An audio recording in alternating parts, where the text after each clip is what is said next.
ಶ್ರೀ ಸತ್ಯನಾರಾಯಣ ವ್ರತ ಕಥೆ 4ನೇ ಅಧ್ಯಾಯ.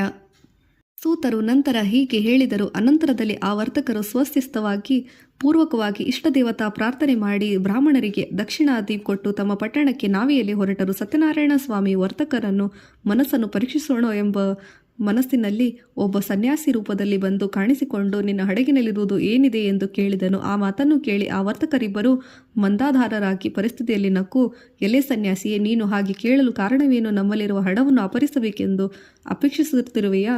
ನನ್ನ ಹಡಗಿನಲ್ಲಿರುವುದು ಬರೀ ಬಳ್ಳಿಗಳು, ಎಲೆಗಳು ಮಾತ್ರವೇ ಎಂದನು.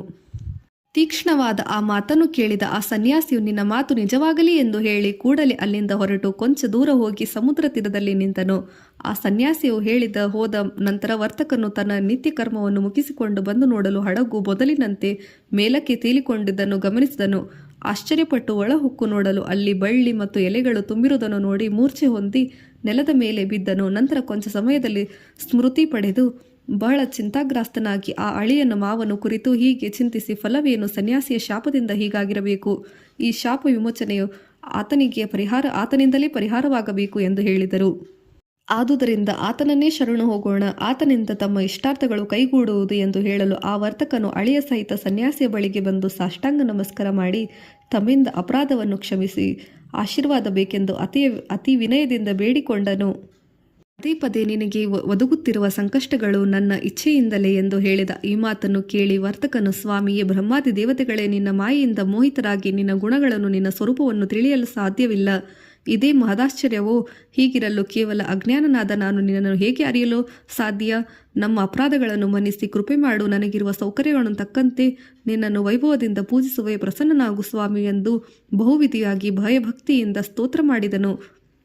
ಭಕ್ತವತ್ಸಲನಾದ ಸತ್ಯನಾರಾಯಣ ಸ್ವಾಮಿ ಹೃದಯದಲ್ಲಿ ಸ್ವಾಮಿಯ ವರ್ತಕನ ಇಷ್ಟಾರ್ಥವನ್ನು ದಯಪಾಲಿಸಿ ಅಂತರ್ಧಾನನಾದನು. ಆ ವರ್ತಕನು ನಾವಿಗೆ ಹೋಗಿ ನೋಡಲಾಗಿ ಮೊದಲಿದ್ದ ನಾವೆಯು ಸರಕುಗಳಿಂದ ದ್ರವ್ಯಗಳಿಂದ ತುಂಬಿತ್ತು. ಅದನ್ನು ನೋಡಿ ಸಂತೋಷದಿಂದ, ಶ್ರೀ ಸತ್ಯನಾರಾಯಣ ಸ್ವಾಮಿಯ ಅನುಗ್ರಹದಿಂದ ನನ್ನ ಮನೋವೃತ್ತಿ ಸಿದ್ಧಿಯಾಯಿತು ಎಂದು ಹೇಳಿ ತನ್ನ ಸಮೂಹರಿಂದ ಸೇರಿ ಯಥಾವಿಧಿಯಾಗಿ ಸ್ವಾಮಿಯ ಪೂಜೆಯನ್ನು ಮಾಡಿ ಪರಮಾನಂದವನ್ನು ಭರಿತನಾಗಿ ನಾವೆಯನ್ನೇರಿ ಸ್ವದೇಶಾಭಿಮುಖವಾಗಿ ಪ್ರಯಾಣವನ್ನು ಬೆಳೆಸಿದನು. ಊರು ಸಮೀಪಿಸಿದಾಗ ಆ ವರ್ತಕನು ಅಳಿಯನನ್ನು ಕುರಿತು, ನಮ್ಮ ಊರು ಕಾಣಿಸುತ್ತಿದೆ ನೋಡು ಎಂದು ಹೇಳಿದನು. ನಾವೆಯು ದಡವನ್ನು ತಲುಪಿದ ನಂತರ ನಾವು ಬಂದಿರುವ ಸಮಾಚಾರವನ್ನು ತನ್ನ ಮನೆಗೆ ತಿಳಿಸಲು ತನ್ನ ಆಪ್ತ ಸೇವಕರನ್ನು ಕಳುಹಿಸಿದನು. ಆ ಸೇವಕನು ವರ್ತಕನ ಮನೆಗೆ ಹೋಗಿ ಯಜಮಾನರು ಅಳಿಯಂದಿರು ವ್ಯಾಪಾರ ಮಾಡಿ ಅಪಾರ ಹಣವನ್ನು ಗಳಿಸಿಕೊಂಡು ಸುಖವಾಗಿ ಬಂದಿರುವುದನ್ನು ಸಮಾಚಾರವನ್ನು ವರ್ತಕನ ಹೆಂಡತಿಗೆ ಮಹದಾನಂದವಾಗಿ ಹೇಳಿದನು. ಆಗ ಹೆಂಡತಿ ಮಗಳು ಶ್ರೀ ಸತ್ಯನಾರಾಯಣ ಪೂಜೆ ಸ್ವಾಮಿಯ ಆರಾಧನೆ ಮಾಡಿ ಮಗಳನ್ನು ಕುರಿತು, ನಾನು ಮುಂಚೆ ಹೋಗಿ ಅವರನ್ನು ಎದುರು ನೋಡುತ್ತೇನೆ, ನೀನು ಜಾಗೃತವಾಗಿ ಪೂಜೆ ಮುಗಿಸಿ ತಂದೆಯನ್ನು ಪತಿಯನ್ನು ಸಂದರ್ಶಿಸಿ ಬಾ ಎಂದು ಹೇಳಿ ಹೊರಟು ಹೋದಳು. ಕಲಾವತಿಯೂ ಸಹ ತನ್ನ ಗಂಡನನ್ನು ಎದುರುಗೊಳ್ಳಲು ಆತುರದಿಂದ ಪ್ರಸಾದವನ್ನು ತೆಗೆದುಕೊಳ್ಳದೆ ಮರೆತು ಹೊರಟಳು. ಅಷ್ಟಕ್ಕೆ ಕೋಪಗೊಂಡ ಸ್ವಾಮಿಯು ಆ ಹುಡುಗಿ ಪತಿ ಇದ್ದ ನಾವೆಯನ್ನು ಸರಕುಗಳೊಡನೆ ನೀರಲ್ಲಿ ಮುಳುಗುವಂತೆ ಮಾಡಿದನು.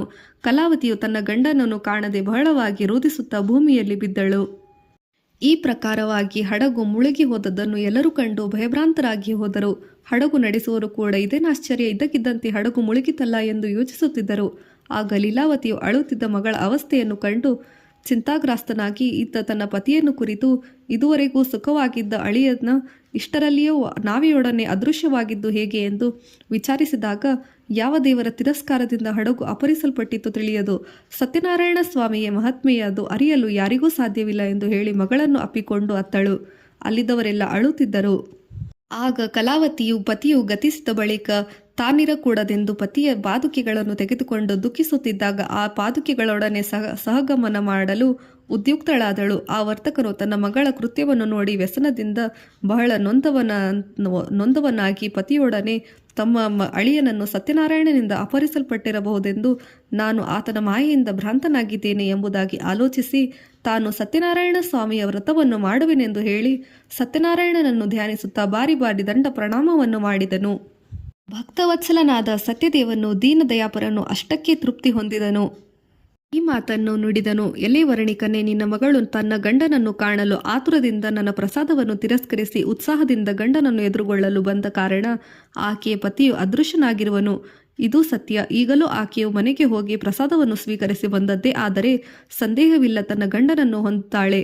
ಈ ರೀತಿ ಅಶರೀರವಾಣಿಯಾಗಿ ಹೇಳಿ ಕಲಾವತಿಯನ್ನು ಆ ಕ್ಷಣವೇ ಮನೆಗೆ ಹೋಗಿ ಪ್ರಸಾದವನ್ನು ಸ್ವೀಕರಿಸಿ ಪುನಃ ಬರುವಾಗಿ ಹೇಳಿದರು. ಸಪರಿವಾರವಾಗಿ ನಾವೆಯಲ್ಲಿ ಇದ್ದ ಪತಿಯನ್ನು ಕಂಡು ಸಂತೋಷಭರಿತಳಾಗಿ ತಂದೆಯನ್ನು ಕುರಿತು ಇನ್ನೂ ಎಲ್ಲರೂ ಮನೆಗೆ ಹೋಗೋಣ, ತಡಬೇಕಿ ಎಂದು ಹೇಳಿದ ಮಗಳು ಮಾತನ್ನು ಕೇಳಿ ಸಂತೋಷದಿಂದ ಹಾಗೆಯೇ ಆಗಲಿ ಎಂದು ಹೇಳಿ ಎಲ್ಲರೊಡನೆ ಸ್ವಾಮಿಯನ್ನು ಪೂಜಿಸಿ ಪ್ರಸಾದವನ್ನು ಎಲ್ಲರಿಗೂ ಹಂಚಿದನು.